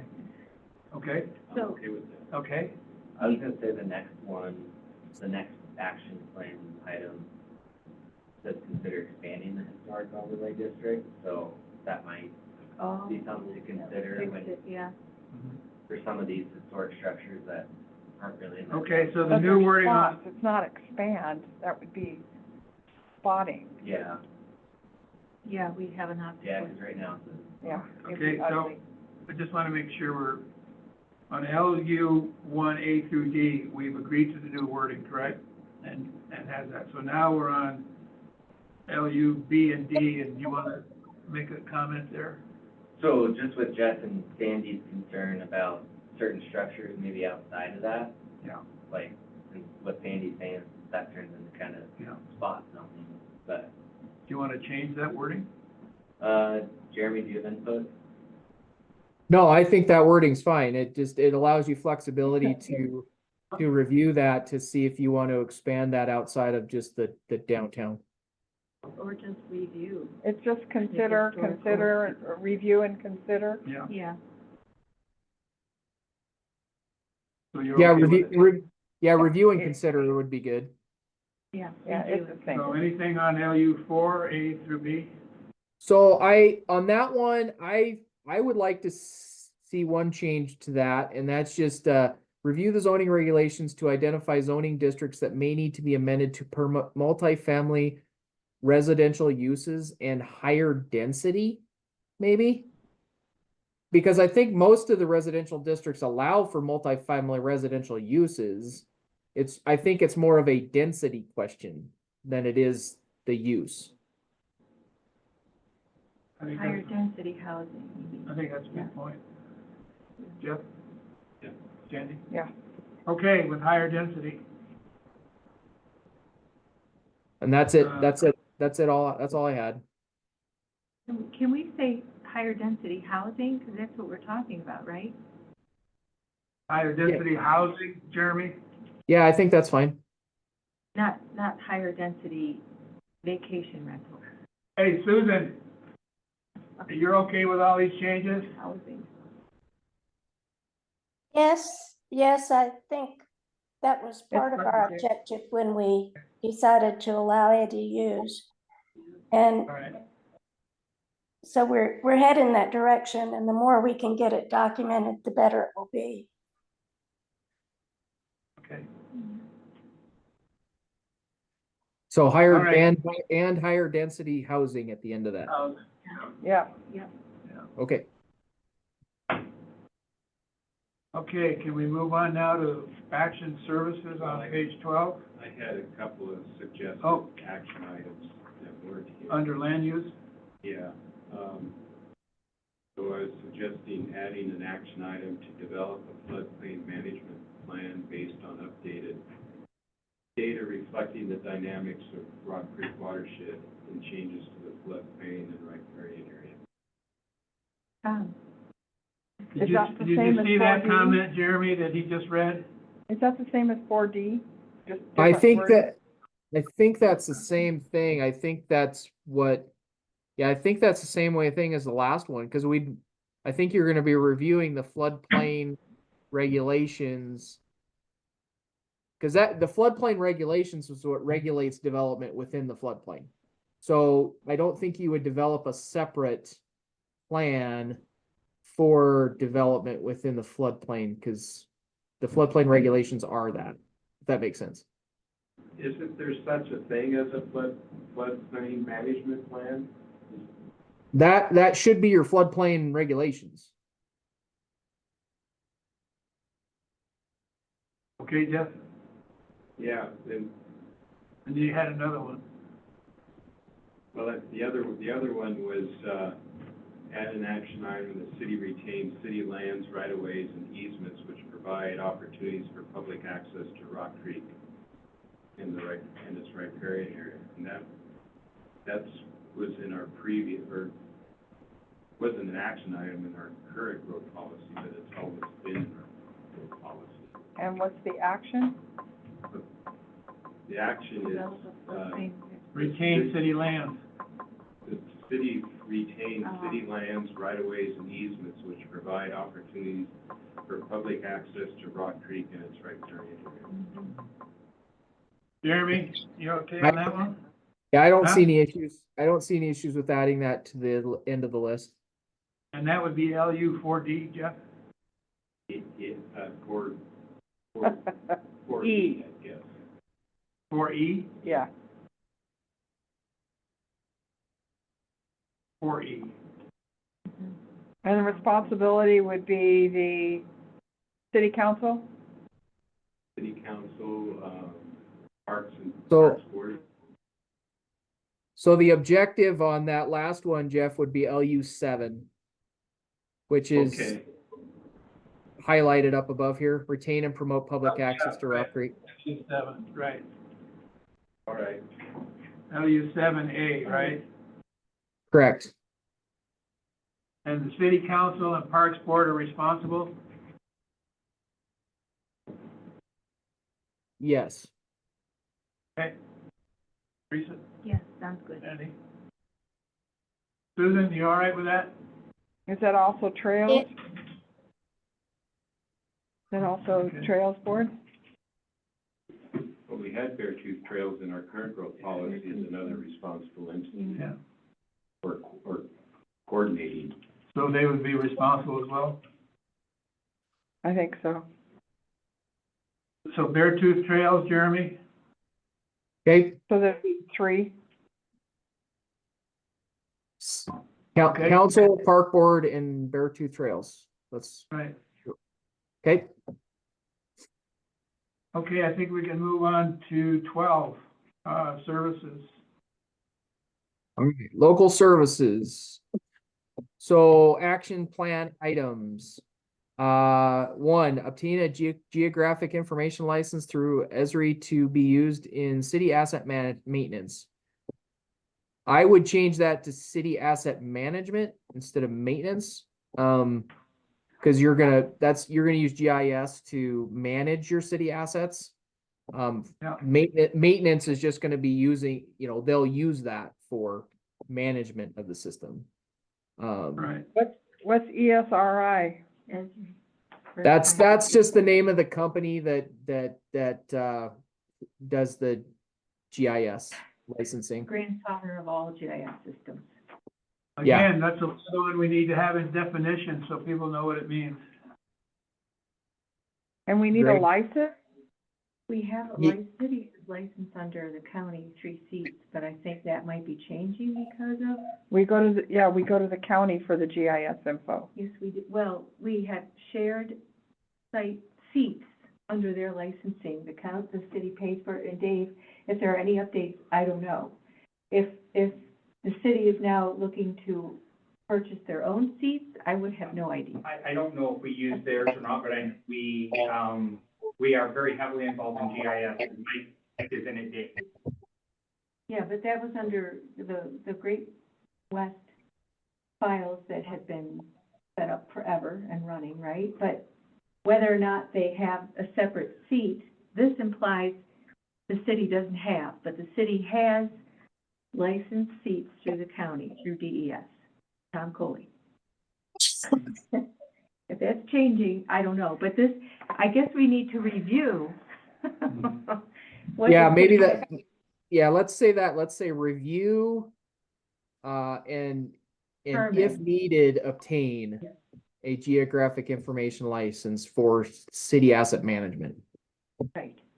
Okay, And then that doesn't dictate how, whether it be a director No. to the county or Right. anything else. Right. Right. We just need to know what we have. okay, we all right with those So- changes? We're taking out maintenance and adding review, and obtain. And maintenance is management. Maintenance and management, right? And the Sounds good. responsibility is still city council. Correct. Okay, Second, create a robust inventory of city sidewalk conditions and pursue grant funding such as the Transportation Alternatives Grant through MDT for non-motorized routes. I don't see anything issues with that. Consider citizen programs such as Adopt a Park to provide support for public works and the Parks Board on the maintenance of the parks. Research alternative options for bill payments and or facilitate training residents on how to use the methods that are currently offered.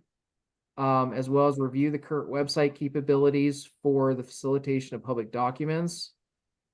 Create a plan for disposal of deceased animals within the city through the Public Works Department. And then develop a plan amongst the city council for the requirement of easements along Rock Creek. That should be Rock Creek, I think, right? Mhm. And other public lands to ensure that there's adequate public access to these assets as well as preservation of critical habitats. right.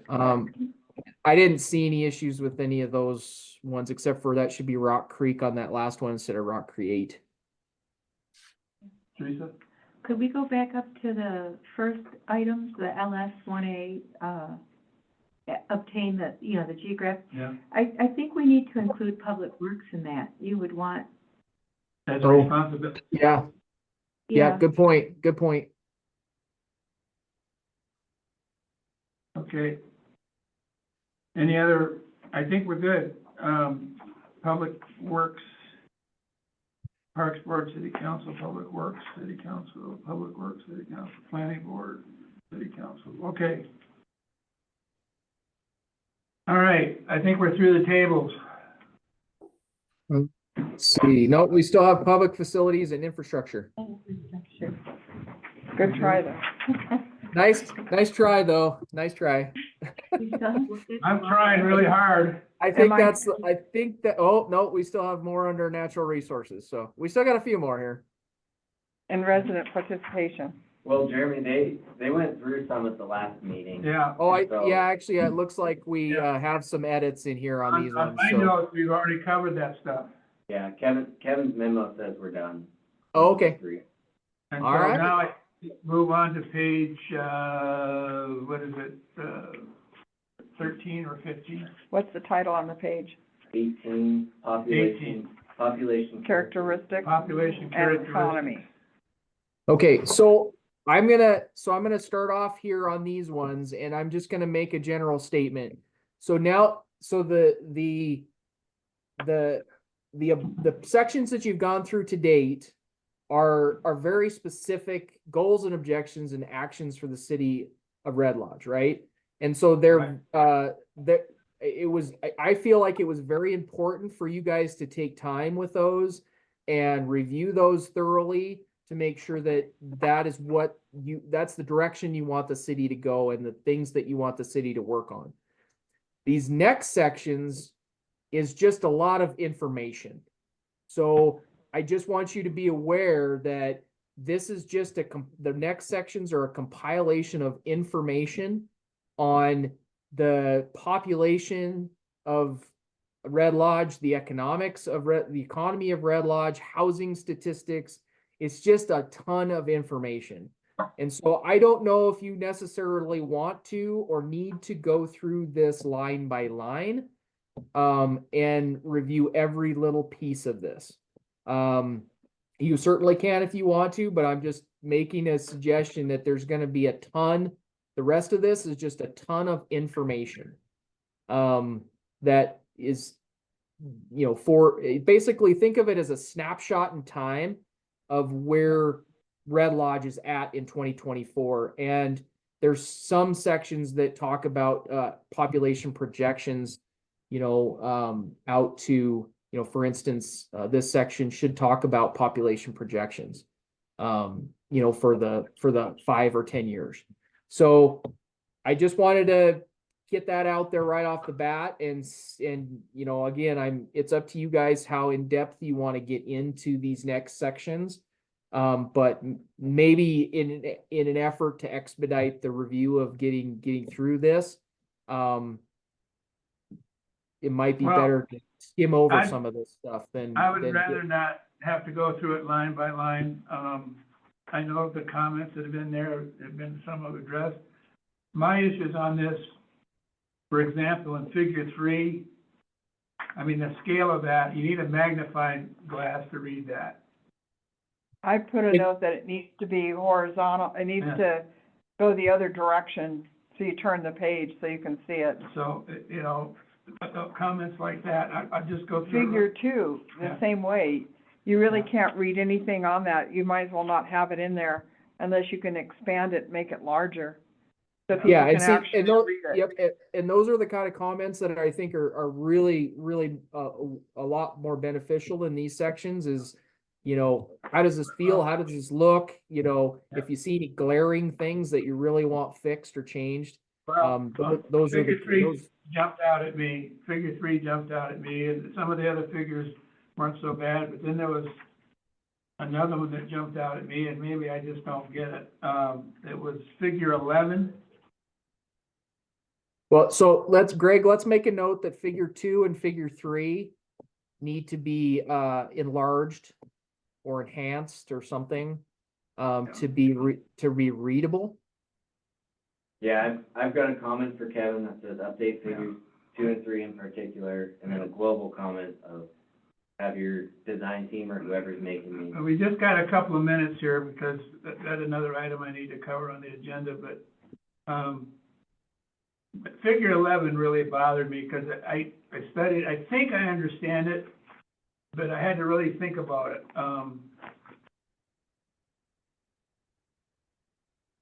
That one. Yeah, you don't need all that space around it. You know, number one, I just, does that mean that 947 people come into town to work and 430 people work out of town and 438 of them live and work in town? Is that what that means? That's how I understand it, yes. But let's have, put a note, Greg, that maybe this And I figure had to needs think more about that for a minute. clarification. Yeah. So, I mean, I think they could add some labels to this to make it more clear. Or actually write it out. No, write it out. Write it out and then say, see the graph.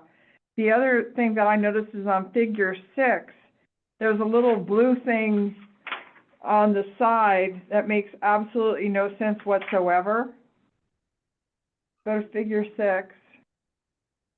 See those little blue things on the side? What's that? What Well, purpose so, does that serve? so the straight line here is the median. And this means that it's below. Oh, yeah, okay. This means that it's above the median.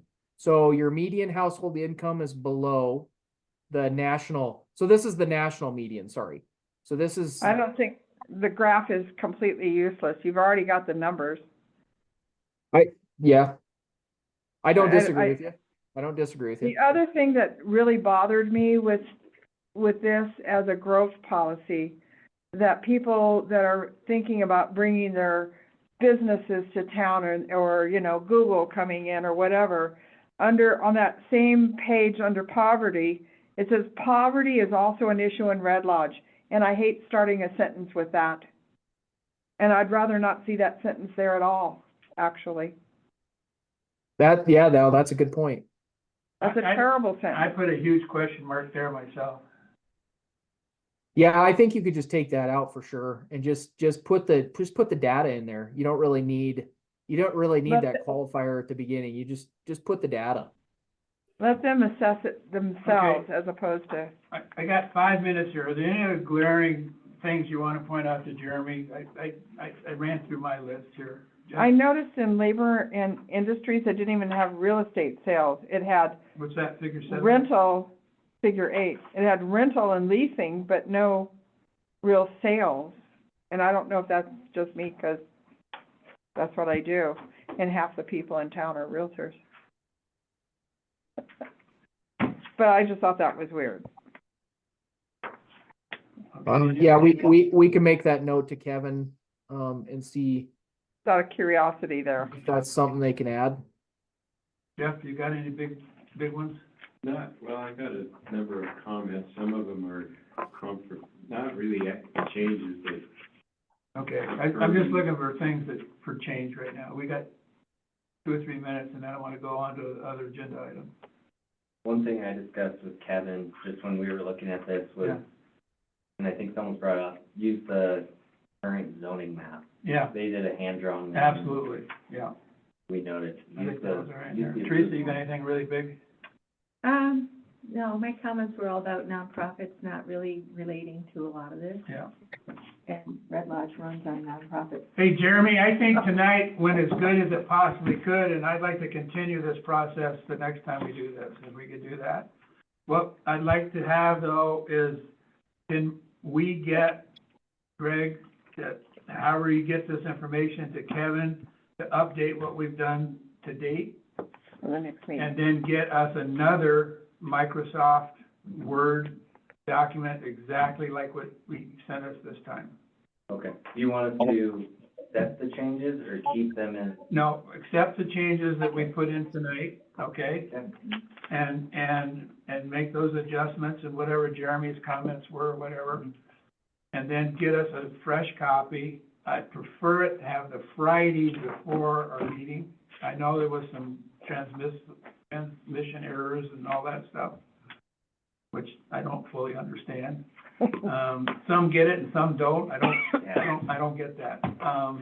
Sometimes I think it's a black hole you go into, I'm not sure. But I think we learned something tonight on how this process worked a hell of a lot better. So I guess my question for the board is the next meeting, where do you want to start? So we kind of, I think we breezed through the population, kind of talked about the figure 11 under housing. I think the next section that you guys should maybe spend a little bit of time on is land use. And the reason I say that is the other Okay. very important part of a growth policy is the future land use map. And I think, and that's not only for within the city limits of Red Lodge, but that's also within your planning area boundary, right?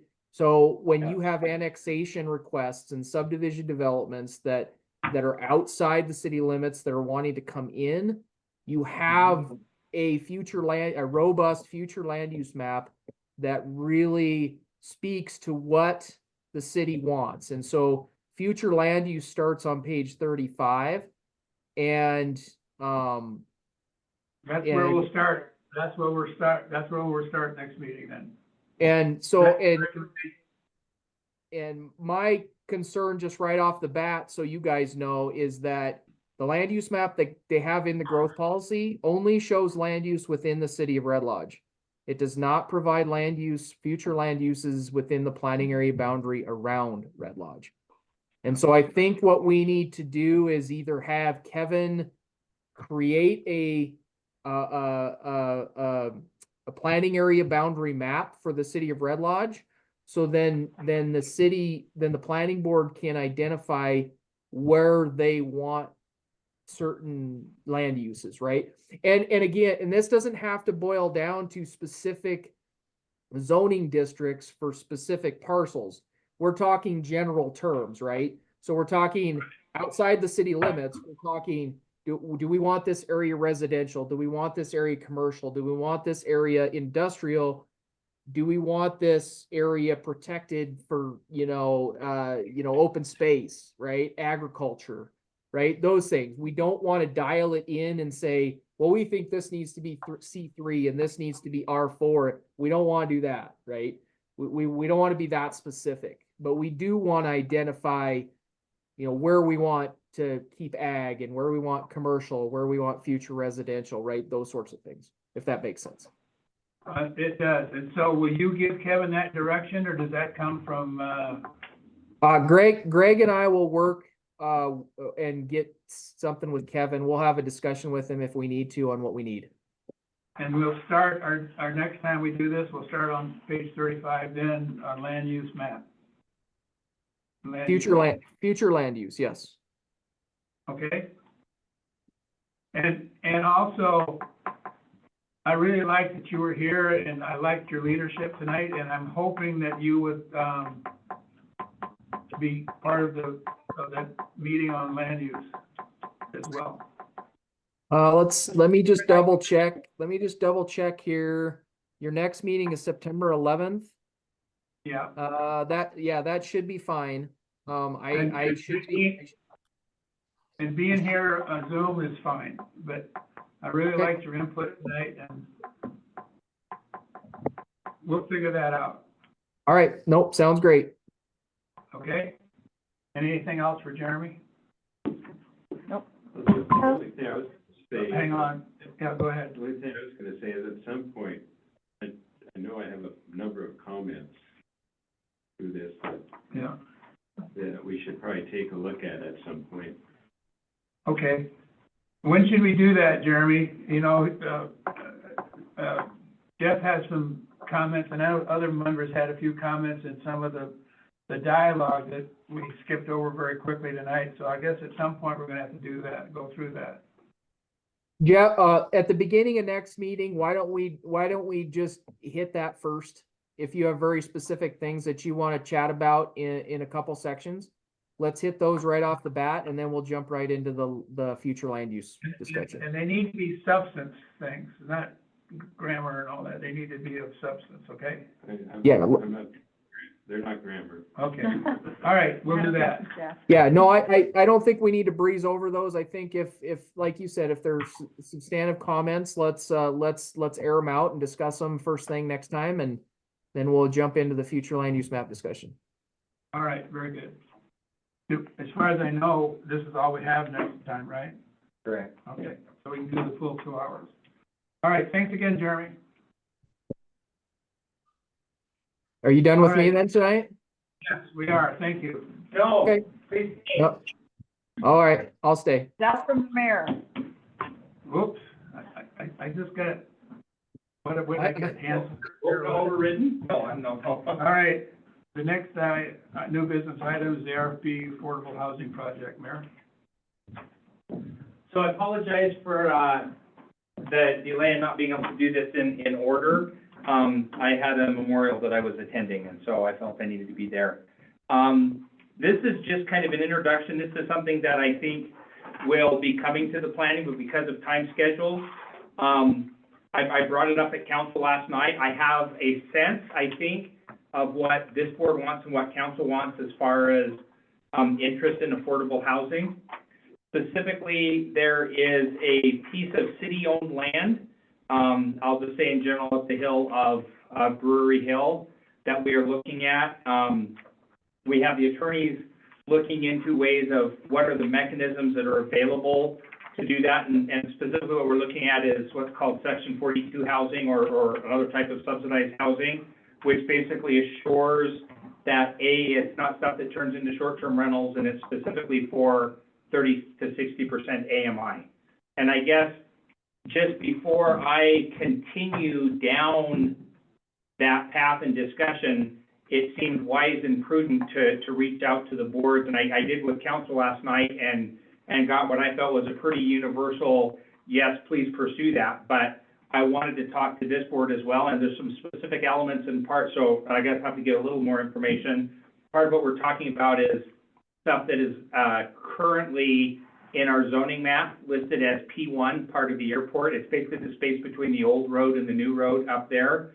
It's city land, so there's a couple of elements logistically we need to figure out. One is how do we offer that appropriately with Section 42 housing. The way that it works from a mechanism standpoint is they get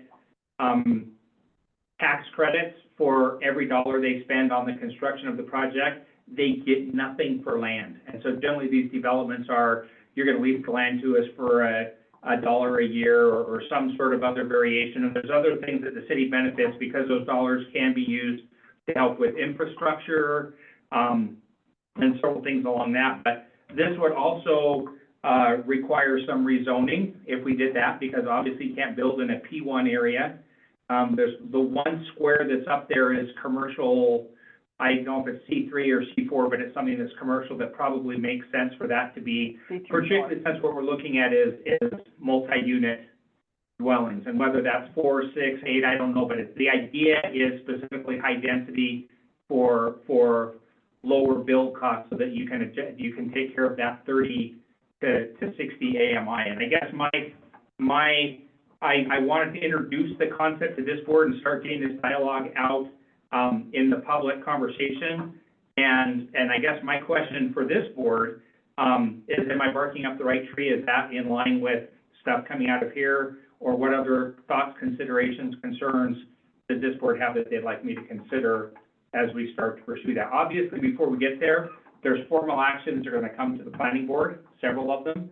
There's formal actions that are going to come to the city council, and but I always like to go find out what the desire and what's going to get approved before I spend all the effort on working on the paperwork. So this is the pre-report homework, if you will.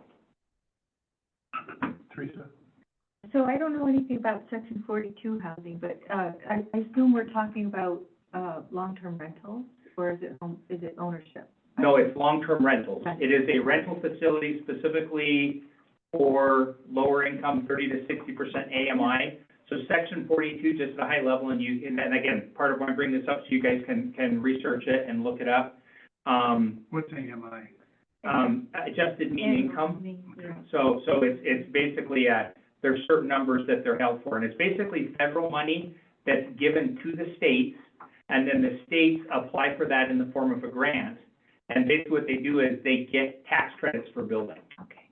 Is how it works. But again, land doesn't work into their equation at all. And of course, land is of course a significant Yeah. chunk in doing any of this. So we've had conversations with Land Trust Montana, and there are actually multiple different locations we're looking at for this same sort of a concept. But it is, when we've talked about affordable housing, and I recognize affordable is a lot more than the entry level shop workers and servers along Broadway, but I tend to look at that as kind of the biggest need / vacancy, and my thinking is, if we can get that sort of housing in, particularly if it's protected, so there's like deed restricted, or you have money and you have to spend it, you are stuck to these rules because that was the rules you agreed to when you took our grant money. That assures that, and to me, that's going to help free up a lot of other long-term rentals that may be 4 or 5 people all getting together and splitting rent, and now they get their own place, but now that home is available for the teacher or the nurse or some of those other things. So kind of my emphasis and effort has been the scale that we get and the specific niche that we'll fill by going after that 30 to 60% AMI housing. Is there still that little square in the middle is owned by There's someone else? currently that little square in the middle that is owned by somebody else. That individual had reached out wanting to trade that piece for a trail going up and down the hill. There are several concerns and problems with that. Mostly it has to do with value of like for like.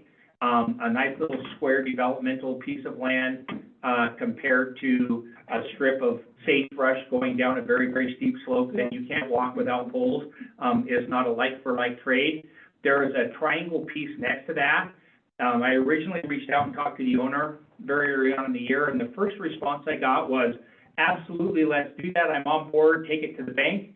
But people are people and they're allowed to change their minds. And he has since come back and said, nope, I'm not interested in that.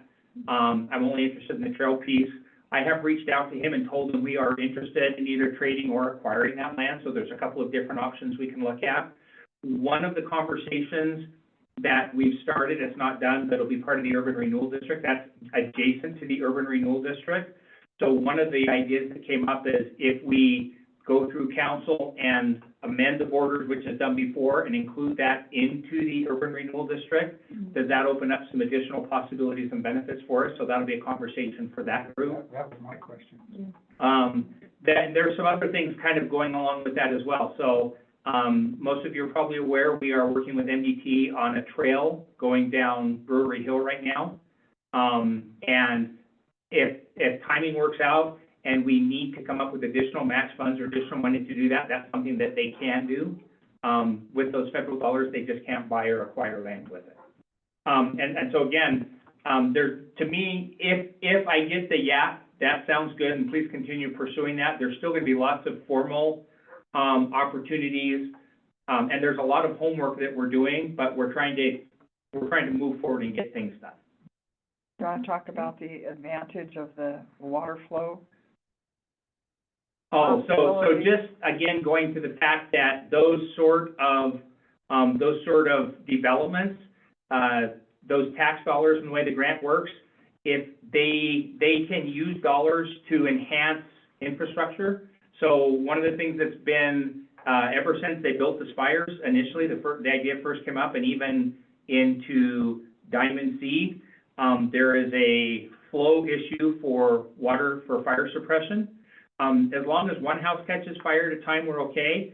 But if they have to light up 2 different fire hydrants at the same time, it's not a matter of pressure, it's a matter of flow. And so there's a 16-inch bypass that's been on the books for years and years and years. We actually have it on we're trying to get it done. We're applying for a couple of combined grants to get the money and hoping we can do that next year. There would still be some required city match, which we can use impact fees for. But again, that's one of those things that a project like this going in could help pay for that. So of course, it has to be in before we do that. We come back and say, hey, we added some stuff a year ago or 2 years ago. Will you come back and help pay for it? That won't work. The zoning change issue, though, would be early on in the process for the. It would be fairly early on, because my understanding is that as they go in and they apply for the grant, they basically have to be able to represent that this is a buildable lot, that it's in the appropriate zoning, that these things are though. So there are several things that would have to be approved by this board and then by council, in order to do that. Can you make a zoning change conditional on something like this, or a zoning change is a zoning change? Well, that's what I wanted Jeremy to say. I think it's a zoning change. I don't think you could do it as conditional. No, zoning change is a zoning change, but if the city would initiate the zone amendment, right, for their property, so you would go through the process, amend the zoning. If for some reason the project doesn't go through, you can always go back through the process and amend it back to what it was, right? Or amend it to something else. We still own it, and we can wait for the next developer, the next builder, or the next project that meets our needs. Okay. Yeah. Since it's land that we own, I think I understand the underlying question, where sometimes we could do a conditional use, and does it run with the land, or can the next person come and do something? Since the us is us, I'm not as worried about that. Okay. And what do you think the timing on this in terms of coming to planning board? I think it's a moonshot, but if everything works, the goal would be that they would want to have an application done by January to submit in March. So you can kind of work backwards from there and say, we need to get that zoning done between now and the first of the year. Is there any precedent for this kind of thing, Jeremy, in other cities? As far as the housing development or the zone change? Yeah, the zoning change for affordable housing. Oh, yeah. Yeah, I mean, the bigger cities do this all the time. I mean, I on the developer side, I've worked on several projects that use the Montana Board of Housing tax credit project funding for affordable housing projects. We're finishing, we're actually starting construction on one in Helena, in September. So, yeah, this is done all the time. So the city can initiate a zone map amendment. You own the property, right? So just like any other property owner, you can initiate the zone map amendment process. We basically, just like we did with the Spire stuff, you know, we have to have a public hearing with the planning board, right? And the city council has to have a public hearing on that zone change. We have to follow the process, but, you know, I don't see any reason why we can't get that done in, you know, 6 weeks or 2 months timeframe, at the most. But I would suggest we probably get that going in September in order to kind of get that finalized, hopefully in November would be the goal. By the time we get through advertising for public hearings and everything like that, it'll probably take a couple of months. So The applicant would be the city then, right? Yeah. correct. Yeah. Correct. Okay. All right. So that was it. The other thing is, any other questions on that? The other thing I would mention is just by way of information, I apologize if this was already mentioned at the beginning of the meeting, but tomorrow evening at 5:30 at the senior center there is a public hearing. Great West is presenting that. That is on the bank stabilization project down by Ninth and Cooper, and along that. And so that is a public meeting What time is that? at 5:30 at the senior center. And I would certainly encourage everybody from here to be that. I've been trying to chase down some from Great West, some more specific details, because whenever I hear public hearing, I hear chance for the public to be heard, to observe the public process, and to me, that carries with it that there's probably going to be an action that needs to be approved by the legislative body. I haven't been able to confirm that, but just going through my smell test, that there's a step of this process that I anticipate is going to be next, and I've been trying to reach out and confirm with Great West for several days now, and in a worst case scenario, we'll talk tomorrow night in the meeting, because I want them to make that very clear, what the purpose of the meeting is, and what's next after that. 5:30 at the senior center. 5:30 at the senior center. Okay. Bank stabilization. Yeah. Bank stabilization. Ninth and Cooper.